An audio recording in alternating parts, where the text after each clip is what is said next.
it depends how relaxed you are as to how long I'm going to ad-lib for. We were hoping that some other colleagues from the Global Wind Energy Council would join us for a recap on day one. And then we'll follow at 5 o'clock with the Global Wind Energy Council Coalition drinks, to which you are all very much invited. But that is, at least in my way of thinking, 40 minutes away, and I'm not going to ad-lib for that long. So what I'm going to do, and I think, Harry, you have to, do you have to leave? I mean, you're very welcome to stay, you have to leave. Yeah. But I'm going to ask Alistair to stay, and I'm going to join him, and Cameron, because you don't know, you're going to come and join us on the stage, and we're going to have a little chat. And we're going to recap on today, because it's been a momentous day and a long day, and we've covered a heck of a lot of material. And we'll go for about 20 minutes, I suspect, and then we'll die of exhaustion, and then we can all go next door and have a drink. How about that? Okay. Harry, thank you very much indeed. Thank you, Harry. We just need to get another. Well volunteered, Cameron.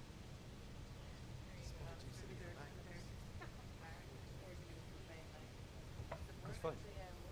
It is quite warm, but I've been living in a house that's freezing. So.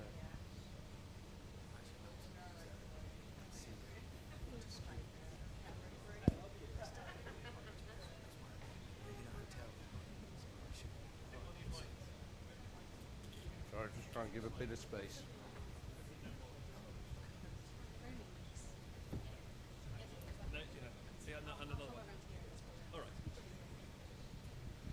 So one of the reasons I've asked for Cameron to join me on stage is because he sent me an email just after I got back from my summer holidays and said, "Are we doing anything at COP?" And I went, "What? Haven't you read my memos?" And he said, "I think we've got the most fantastic venue and the most fantastic opportunity to do something." And that led to a series of conversations with the Malin Group, which has led us here today and tomorrow. And I want to thank all of you for being here this morning, being here this afternoon as well. Because it has made today a huge success. And I think it would be fair to say, I don't know which way to look, left or right. I should have gone on one side. Anyway, that starting with the First Minister, with that hugely powerful, forward-looking statement about the opportunities for Scotland, not just in floating wind, but in offshore wind generally, was a really galvanising message for Energy Day, after all, here at COP. Cameron, if I come to you first, I can slide to my chair. What were your reflections on this morning's discussions? Because it wasn't just about the First Minister and as it were, the sort of formal government-led discussion. We then went into a series of conversations about the energy systems of tomorrow, what we need to do to prepare. And what really struck me about all of those conversations was both the scale, we've talked about this before, but the speed and the scope. And we're not just talking about the power sector anymore. This is just in that last discussion around hydrogen. It's so much more than just about doing our bit in the electricity sector. So I hope that gives you enough of a cue to talk about whatever you want to talk about. Yeah, I'm going to take one unashamed plug, though, to thank my team and all these guys and girls who have helped so much. What a day, Niamh, Carlotta, all the guys. Thank you very much for turning up early. I greatly appreciate it. Thank you. So that's a definite unashamed plug, and I'm not in the slightest sorry for it. I suppose the one thing for me as we sit here, and I guess, you know, I was involved in the Scottish Territorial Waters round 10, 12 years ago, and we had similar conversations, and Liz is smiling. But what happened 10 years ago was there would have been 10 people for a breakfast like that. There would have been a few junior people. We might have got a junior civil servant, and that would have been it. And today we had the First Minister of Scotland. Big day. There's a huge conference, as you probably noticed, across the world, and she came to us. And that's because she's interested in renewable energy. That's because we are. She used a word that Mary used. You know, mainstream. It is now suddenly a senior industry. So I suppose one of my reflections is not just the remarks that were made, but the calibre of the people that are making them and the consequence of this industry going forward, and the number of people. I mean, when we had that chat, Adam, we said maybe we could get. We thought we'd take the wee room upstairs and we might get 40 people on a good day. So we had 250 registrations for the breakfast this morning. And it was just incredible. The place is full, it's heaving. And there is this amazing sort of optimism about the sector, which I find hugely encouraging. I think this time we will crack the supply chain thing. I think that comes out fairly consistently. The two are closely interlinked, and I think that feeling that the supply chain is going to be a source of competitive advantage, I think that comes out fairly consistently in a lot of the discussion that went through. And I think, as we go forward from here, what do we take away? I think enjoyed my session. I think a few policy takes there. You look back and you've got to question some of the stuff that's going on. We're looking at several rounds that might deliver 200 to 300 megawatt projects, and so we had the world's largest floating offshore wind developer, we had Italy's largest company, we had the largest manufacturer of turbines, and we had ourselves, and then of course Andrew in the Catapult. And there's nobody calling for these intermediate sites. People want to just go big. They want to just go to the gigawatt scale sites, and I thought that was quite fascinating. And again, something Andrew sort of touched on is, if we're going to de-risk technology, then let's do it through some form of centre of excellence. Let's do it through some form of facility. But we don't need to build these costly interim projects. Let's look if we build the gigawatt scale stuff, which really was interesting for me, because there are a number of rounds, a number of people targeting these smaller scale projects. So I think somehow we need to break that. And my other reflection then, this 1 gigawatt target. Sorry, am I talking too much? Nope. Okay, well I won't. This 1 gigawatt target that people have for floating offshore wind is far too small. it's just we should be doing. You should be aiming considerably higher than that, multiples of that. So, I think to a degree policy has to rapidly catch up with what's available in the market, with the number of people who want to do floating wind. The ScotWind round, how many is that going to be? 7 or 8 potential gigawatts. Grid connections available.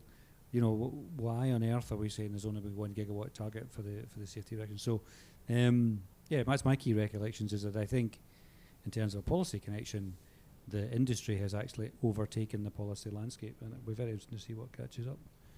All right. Thank you, Cameron. That's more than all right. Thank you very much, my friend.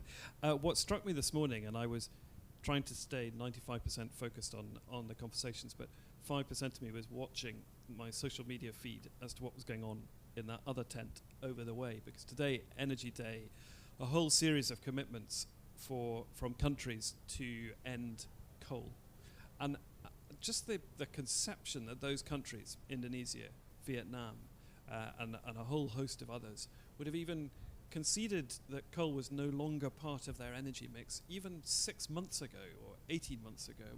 Vietnam is still circulating the draft of their 8th power development plan, which has significant amounts of new coal, despite the fact that they couldn't finance all of the new coal in their last power development plan. Indonesia, the largest consumer of coal effectively on the planet, the impact on Australia's supply of coal. And the one technology that has emerged in the recent past to provide the governments of those countries the alternative path is offshore wind, which can deliver, as Cameron just said, the scale to at least persuade policymakers that there is now an alternative for their countries. They don't have to carry on building coal-fired power stations. They can build gigawatts of offshore wind. And Alistair, when you and I when we first met, this is going to get into a sort of nostalgic trope. I think we first met in Marseille, which we did. Violin music, please. But that wasn't the meeting I wanted to reflect on. The meeting I wanted to reflect on was one of the first Offshore Wind Programme Board lessons learned sessions. Alistair had the genius idea in the run-up to round 3 to get the round 2 project developers together with the round 3 project developers in a room, so that the round 2 project developers could say, if you're going to don't do this or do this. Well, the first thing we discovered was that not all of the round 3 project directors actually knew each other, and that was a bit of a breakthrough. Right. But the one session I do remember was the project director of the London Array showing us a set of slides as to how not to rescue a JCB. Some of you may have been there, which is don't send another JCB in after it is the answer. But that seems like yesterday in terms of the lessons we were sharing about don't build a wind farm on a sandbank, even though it looks as though it'll be the easiest place to build one. Right. And we've come on so fast. And I want to go back to that. We talked about the scope and the size, but the speed is something again. And you've spent most of the last 3 or 4 years galvanizing emerging markets' attention in offshore, and you can really begin to see now the acceleration in our technology into markets which you would have gone 2 years ago, really. What's your sense of the drivers for that change in the dynamic, that change in the pace for offshore wind in markets which were either so cold heavy you wouldn't have thought we could squeeze anything else in, or which didn't even think that offshore wind was part of their mix? How long have you got? You've got half an hour. No problem. In fact, just to add to these things that were called developer days, and it was Richard Rigg who was the project director, and he did talk about this. In fact, he showed some fine photos of this digger sinking into the mud in the London estuary. And they did send out another digger to dig it out, and that got stuck the same. But what would you do next?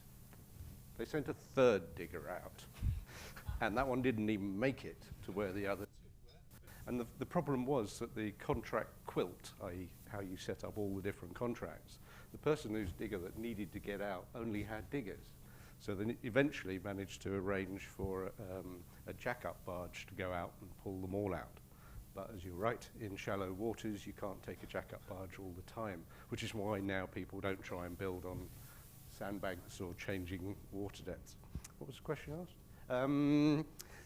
The reasons. One is it's a good news story, right? And that has got to more ears, to people doing that promotion. GWEC in the race on that.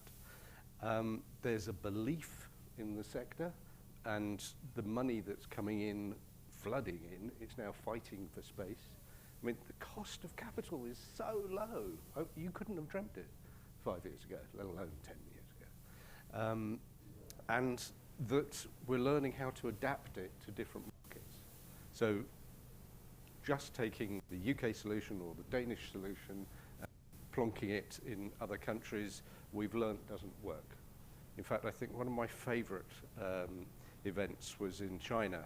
We were chairing a round table with the energy minister for China and myself, and the Danish were there. Lovely guy, I won't name him, it might be a bit unfair. But he was hammering the table with one-stop shop. You have to do a one-stop shop, which is the approach in Denmark.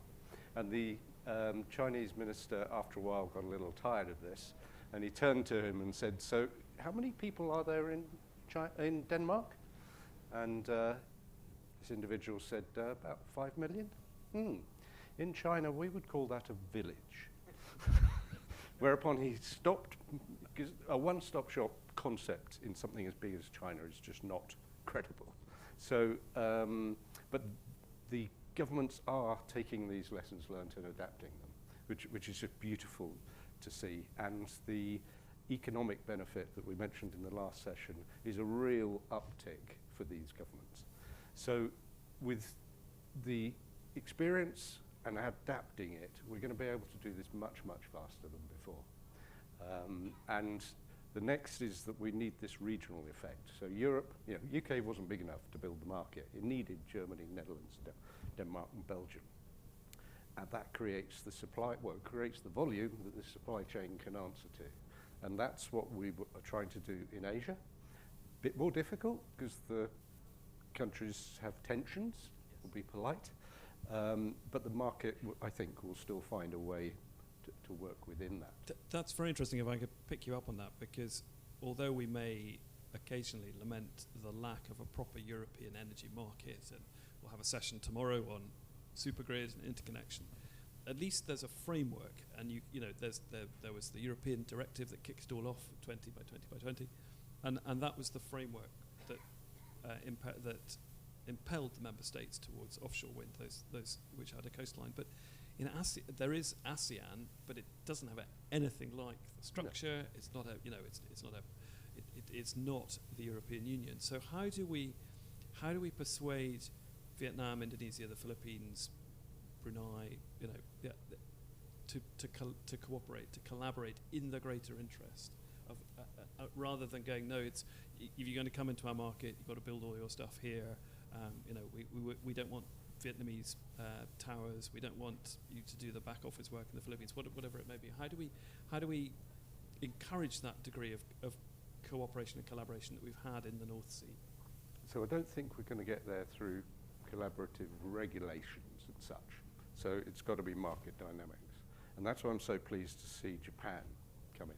You know, they're hitting this very hard and very quickly. They'll go straight to auctions. They've got these volumes that are committed, and that will attract a lot of industry to them. But Taiwan will do well out of it, but it's not big enough on its own, as we've said. Vietnam will find a place as a low-cost supply, especially towers and anything made of steel. So it won't be the same as Europe, but I still see that it will be sufficient demand in the area to be able to create that. And then the next one exciting for me is the US and how the states work together. I think that's big enough on the Atlantic coast. Then Latin America.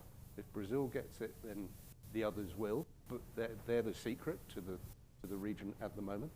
And then with floating, not only Latin America on the Pacific, but the US as well, as a load of other markets. And I think this is where Scotland really has an opportunity, but it needs to be at the scale you're talking about, Cameron, because there's a lot of capable countries in the race.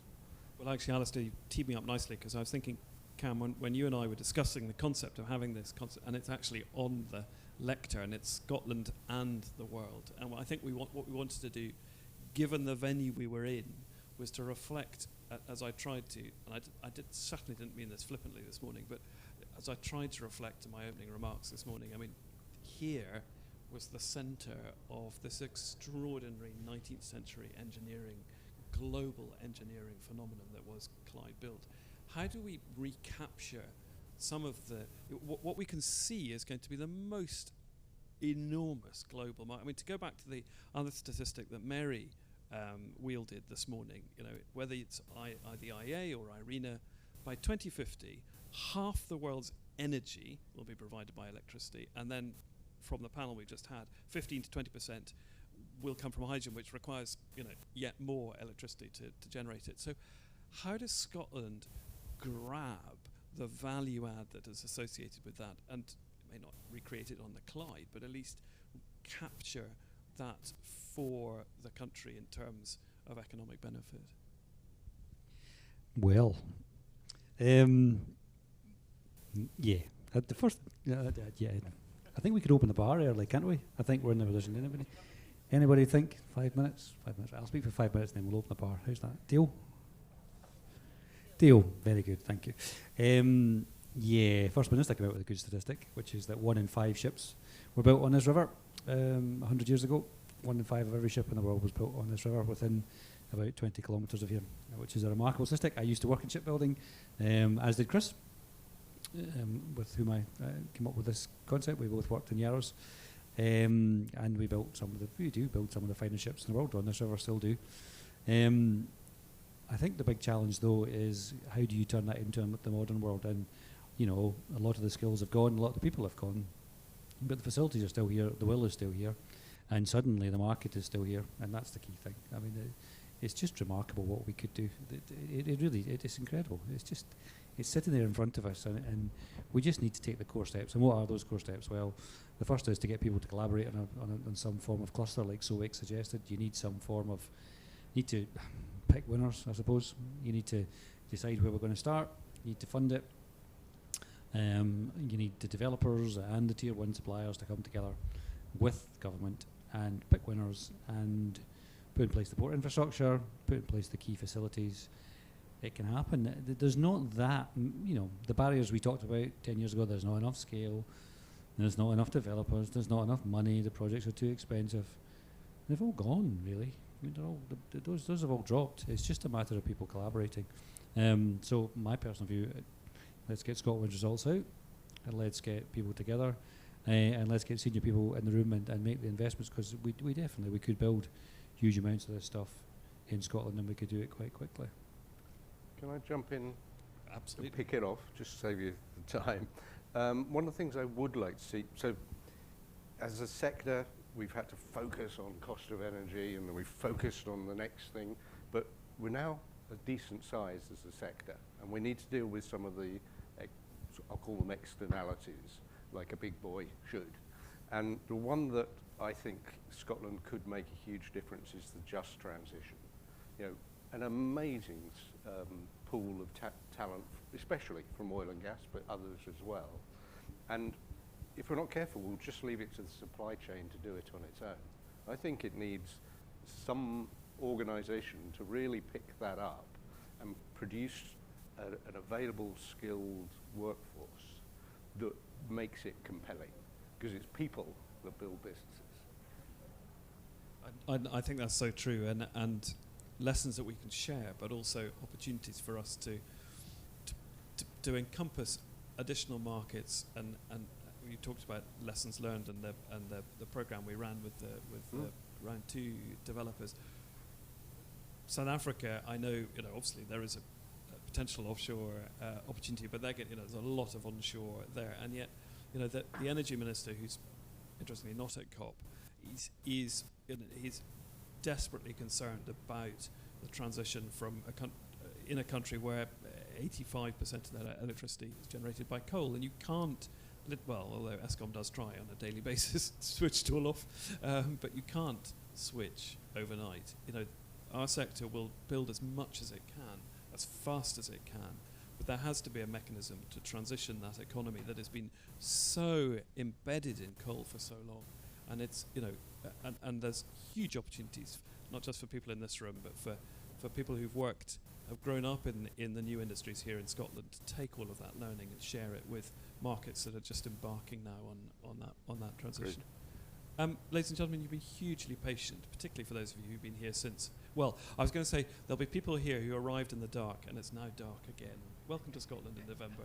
I was talking to a sister company of ours who were planning an event at COP, and they said, we thought we'd do something outdoors. Can I just stop you? It's Glasgow, it's November. But I have to say, it's been fantastic today. The weather's been kind. The tent has stood up. You've been a fantastic audience.